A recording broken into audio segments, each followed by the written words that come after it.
Well, it's finally time to find out if the chemotherapy is actually working.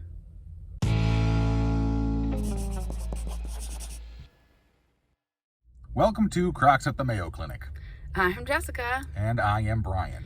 We probably need a little more light. It's a little dark out. It's 7 a.m. in Rochester, Yeah, Minnesota, and the sun is not out. Yes, the sun is not out. It's 7 a.m. I have to be there at 7:15. We just parked in the parking garage. But today I'm going in for an MRI, which will specifically look more at my liver. And then I'm going for a CT scan as well. So they did a CT scan right before I started, a few weeks before I started the chemo. So today we'll be able to kind of get everything checked compared to what it looked like before I started the chemo. So the hope is that we figure out that the chemo is working and everything is doing what it's supposed to do. But honestly, I've been up in the middle of the night several nights this week just thinking about, like, what if it's not working? What if it's just spreading throughout my body? And they scanned me today and find, like, more cancer and everything like that. I'm sure anyone who's been through anything similar has been at this point where they're, like, halfway through their chemo and they do the check and you're just, like, all the what ifs. So I didn't sleep very well last night. And I am just a nervous wreck this morning, but all you can do is really just go through the motions and do it, get the scans done, and then find out the results. So we're gonna go ahead and get on in there, but we will update you on what's happening next.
All right, well, it's almost 9 o'clock and I'm done with the MRI.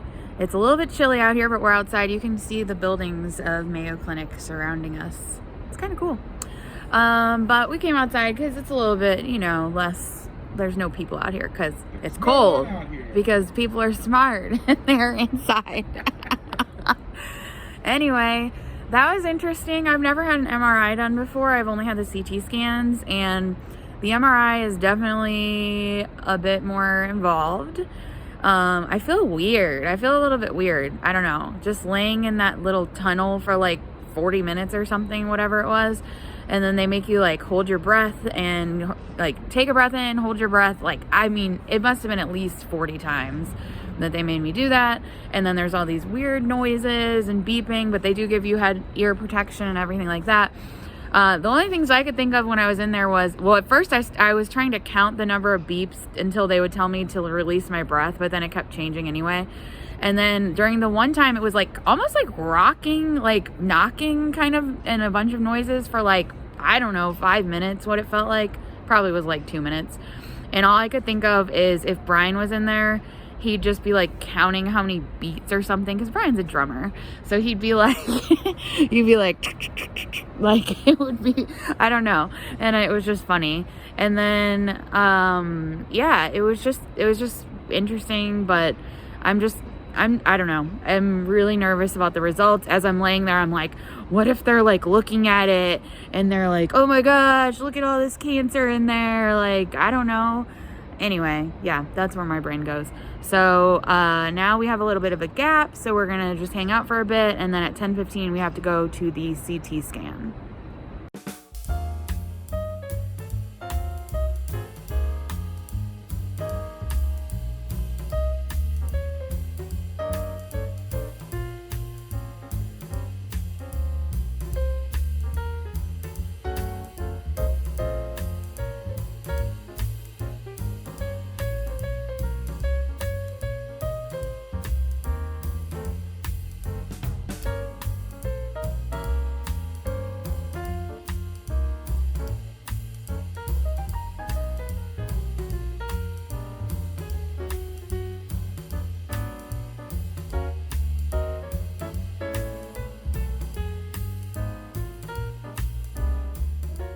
Well, we're back in the car. Yay! It's noon, a little after noon. We're ahead of schedule. Yeah, so the CT scan, it wasn't as bad as the last CT scan because the last time they made me drink this like berry smoothie mix thing that hated that. It was not good, and it was just the consistency for like the contrast dye stuff. But apparently they were having a shortage at the time. Like there was I don't know if it's worldwide or whatever. This time they were actually able to use the normal kind of stuff that they put in, and they put it in 2 bottles of water. And the first one I was supposed to drink between 10 a.m. and 10:20 a.m. And then the second one I was supposed to drink between 10:20 and 10:40 and all that. So actually it didn't really taste like much. So Looked like water. It looked like water. There wasn't much of a smell or a taste or anything to it, which the first time I had a drink dye back in the hospital, even though it was clear, it definitely had a weird funky smell and taste. But this was fine. The CT scan was fine. They're super quick, way quicker than an MRI. You're in there for like maybe 5 minutes in the room, maybe 10. They do with and without contrast and all that. But yeah, and we already have the results actually. So the results pop up on your phone. I had to go and get another shot afterwards. So I had another appointment that we were able to get done, but we already have the results popping up. So what are the results to you, knowing that we've only read, we've scanned briefly over a few pages of... We don't speak doctor. Yeah. But it looks like everything's working the way it's supposed to. Things are shrinking. There's a lot of decrease. Things are getting smaller or disappearing, and it seems to be going well. So there's a couple of things on there that I'm not sure what they mean. Yeah. And there are 1 or 2 things that did increase. And some things that I'm not really sure about. So what we're going to do is, it's Thursday right now. On Tuesday, we will be back for my doctor's appointment and my chemo. And so after we talk to the doctor, we will give you guys another kind of recap of what all of the stuff means and show you guys the reports and everything like that. Yeah. But for now, we're going to hit the road, do a little bit of road tripping around Minnesota for a few days, try to relax while I'm feeling okay, before the next chemo. So far it's pretty good news, but we'll see what it actually means when the doctor interprets it. And then we'll hopefully have an idea of what next steps are too. Is there surgery in my future and that kind of stuff. So we'll share all that with you and whatever we hear back from the doctor on Tuesday. But I think it's time to hit the road. Let's hit it.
Well, we had a very fun few days exploring Minnesota. It was gorgeous. It was so beautiful, so many fall colors and all that. And it was nice because I had a few extra days in between chemo cycles this time. So I had like a few bonus days of feeling like a normal human being.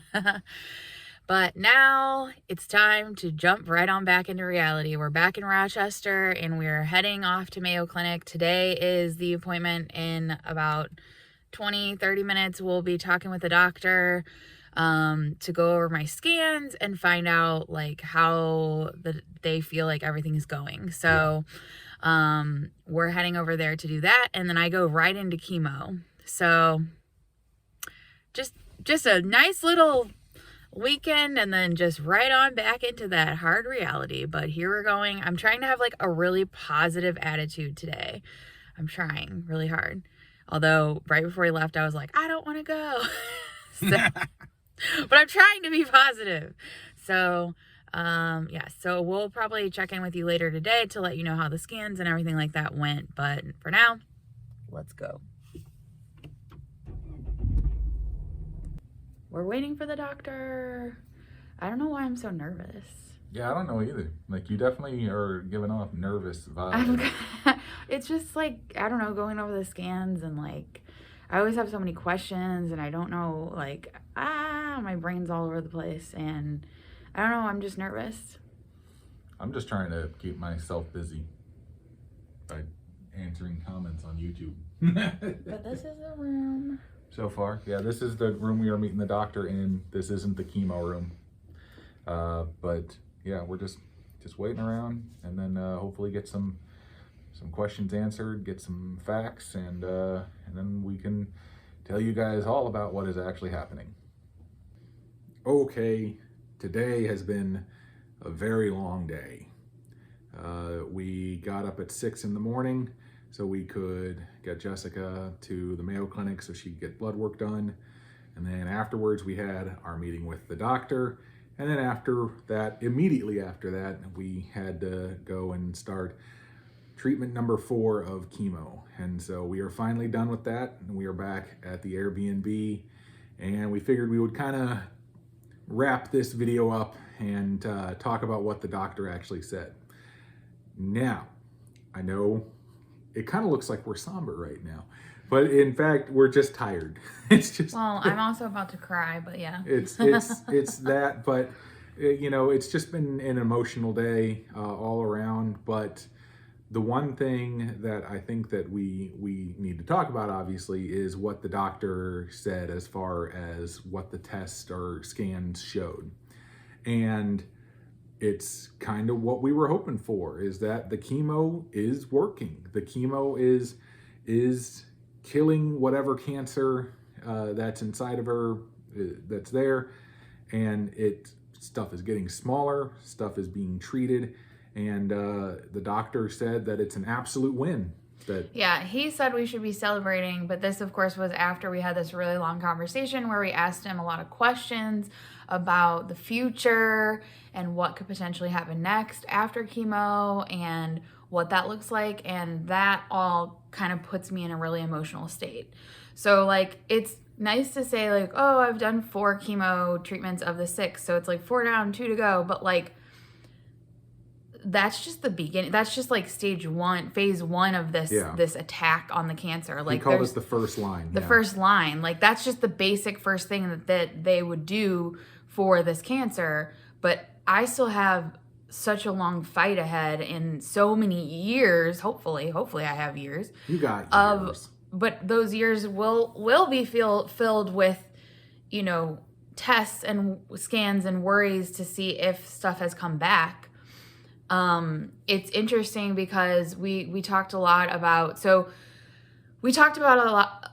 it's been hard for us, I think, collectively to accept that they think the cancer spread to lymph nodes, liver, and possibly even my other ovary, and wasn't just localized to that area when they did the surgery. like that there's other stuff going on and that it has metastasized. That's a hard thing for me to accept. And we talked a lot about it today, and the doctor showed us some of the images compared to my imagery from back in July. And although you can clearly see, and we can show you a picture, like we'll show you a side-by-side of July and today, last Thursday, last Thursday of my liver, and we'll kind of highlight the little dark kind of spots. Those are the lesions they found on my liver. In the scans, they found that there were 22 plus ill-defined, like, small lesions in the original scan. Now they only see like 15, and they're all becoming they're becoming smaller, they're becoming less defined, so more ill-defined, which is good because they're kind of like just shrinking away, you know? So that's a good thing. And he asked us if we wanted to see the pictures. And of course, you know, Brian and I are like, yes, pictures, always. And just seeing it, yeah, makes it like that much more real. Yeah. It makes it a thing. It's no longer just this imaginary thing. It's like a thing. And, you know, yeah, we talked about, like, could the lesions on my liver be something else and not cancer? Yes, but it's very suspicious. I don't know if we ever, in a video, I know we talked about it on a live stream, I did do a liver biopsy. They found abnormal cells from that, but they did not find cancer. So unfortunately, my biopsy was not able to show, you know, definitively yes or no, this is cancer, and we kind of knew it would either be yes, it's definitely cancer, or no, it's, you know, we don't know what it is. And it could still be cancer. Like, there was never going to be, the biopsy wasn't going to completely rule out those lesions being cancer. Yeah. Which, we went a lot in depth with the doctor about, like, how we find out more about this potential or, you know, actual metastasizing of the cancer. Is there some other area that they think, like a lymph node or this mass in my other ovary that's potentially there? Like, do they feel like we can easily and safely biopsy those? That is a big question. Can you explain to them what he was talking about, the doctor was talking about, a little bit more about why getting a biopsy would be important, other than peace of mind? Yes. For us, just to know, like, definitively, yes, it is metastasized, no, it's not, it's, you know, kind of thing. So the reason why they would want to do a biopsy of what is there now is because he said cancer can change over time. It can become different. It can change sort of its genomic structure, and which is kind of the reason why cancer develops resistance against certain types of treatment, or also can become more susceptible to certain types of treatment. And we talked about, like, the possibility of in the future they will want to get another biopsy done if they can safely and easily do that, so they can find out if there are other avenues of treatment that could possibly be opened up. If they get the biopsy and they're like, absolutely, this cancer will respond well to this particular treatment, whether it is a trial that is being done, whether it is an established thing, whatever it is, like immunotherapy. Yeah, they want access to that information so they know how to specifically target the cancer. And my question, of course, was, well, you know, can you take the existing stuff that we got out from my original surgery back in June? And that's when he explained basically the newer the sample, the better. Yeah. And so we have that has been tested. They did test it for some of the markers that would directly correlate with doing immunotherapy, and there was no, like, you know, direct. They didn't get they've done a lot of tests on me, and none of them have really shown, like, anything which is good and bad, because some of the tests they do, like, you don't necessarily want it to be a yes, we found this, because yes, we found this actually can be a bad thing. But yes, we found, XYZ can also give them a more direct path and some other options for treatment. Mm-hmm. So it's kind of good and bad, because it's like, you don't want to have some of the tests that they do, you don't want them to come back positive, like for, whatever. But do you want to tell them what the doctor said about me? Yes. So as we were trying to sort of figure out what to do in the future and everything, the doctor was just like, well, you've got all these things that don't normally happen, like during all of this. Even the stuff with like the liver, they were just like, normally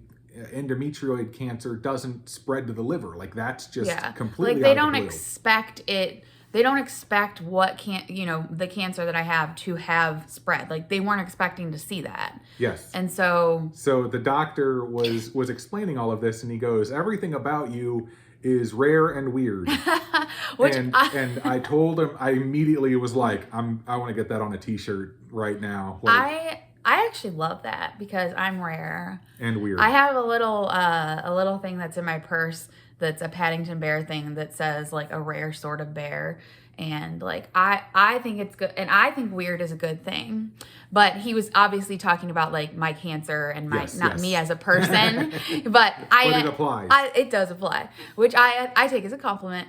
And we always joke, like, I'm an overachiever when it comes to, like, everything. So, of course, I had to overachieve with this and get rare, weird stuff going on. Yeah. But yeah. It was really good to talk to him, and it was really good to sort of get his views and have him explain everything and the logic behind what they're doing and all of that kind of stuff, and tell us, basically, like, I know a lot of people can kind of view, oh, we're supposed to get 6 treatments and you're done. Like, he explained it very carefully and directly.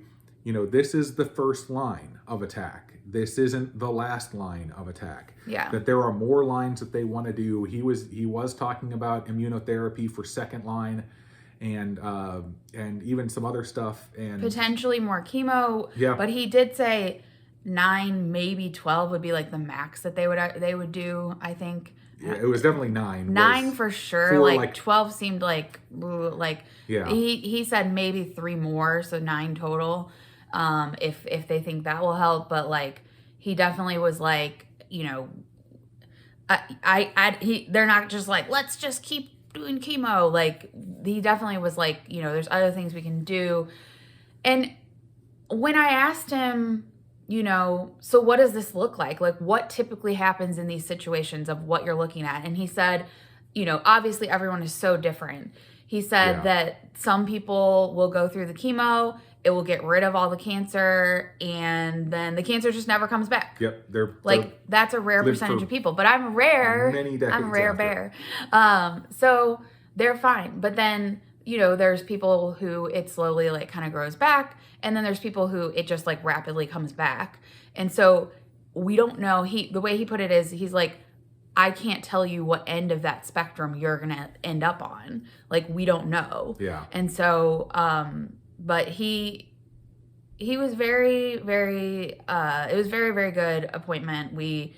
It was just really emotional, and then walking right into chemo was like, okay, boom. I mean, it literally was not a breath before we were out from seeing the doctor, back into the lobby, getting ready to go in for chemo. I mean, and I did cry a couple times. Yeah. During the appointment, right after the appointment, but it's supposed to be. Again, I have a problem celebrating this as a victory, because I feel like there's so much more in the battle. Yeah. And so there's just so much more ahead for us, and it just, yeah. And it's so, we just don't know. There's just so much we don't know. But as next steps. But the doctor did also say, this is an absolute win. I know, he did say that. So is the chemo working? Yes. Yes. It seems to be working. They are on the right path. They are on the right path to figuring out what to do with this. They got the pathology right, and they got the treatment right.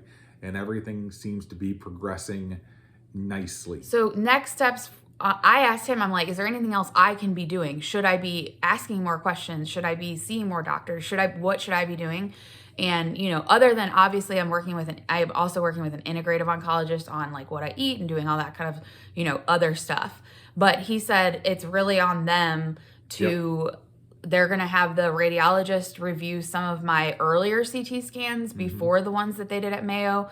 Like they've already reviewed the results, but maybe go back and actually look at the imagery. They did on some of them, but just really look at those to give us an answer on this whole, like, why, you know, the metastasis, like, is it really metastasized, and to find an area where we could possibly safely biopsy, whether we do the biopsy like now-ish or after the 6 rounds of chemo.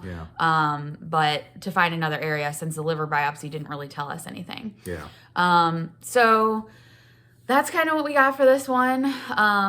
That's the update, and a little bittersweet. It's, let us know in the comments below if you know, have any questions that you want us to answer. I do want to do like a like Q&A kind of video all about the cancer stuff.